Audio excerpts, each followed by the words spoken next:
Nogometaši Maribora so v Domžalah prehodili pot od pekla do raja. Najprej so v prvem polčasu ostali brez Aleša Majerja, na tribuno pa je zaradi ugovarjanja moral tudi športni direktor Maribora Zlatko Zahovič. Igra bo hitro šla v pozabo, v drugem polčasu so sicer imeli domačini nekaj več od igre, a bili razen nekaj strelov od daleč precej nenevarni. V izdihljajih tekme pa je svojo dobro formo z edinim zadetkom potrdil Dalibor Volaš.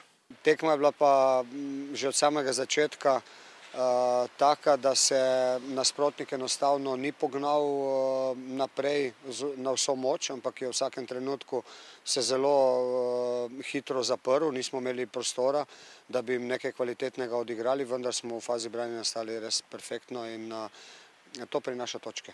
Domžalčani so bili po tekmi razočarani, kako tudi ne, ko pa bi z igralcem več morali tekmo odločiti v svojo korist že prej. Kljub temu so sedanjim izkupičkom zadovoljni in priznavajo kvaliteto, ki jo imajo vijoličasti. Mi smo imali igralca več, ampak nismo imali 3 več.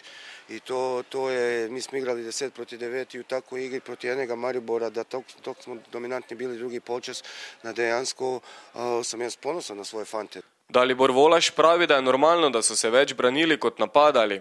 Darko Milanič pa še naprej rotira prvo postavo. Tokrat je bil spet mož odločitve Robert Berić, sicer ne zadetkom, zato pa zadnjo podajo, po kateri je Volaš zadev za 3 točke vijoličastih.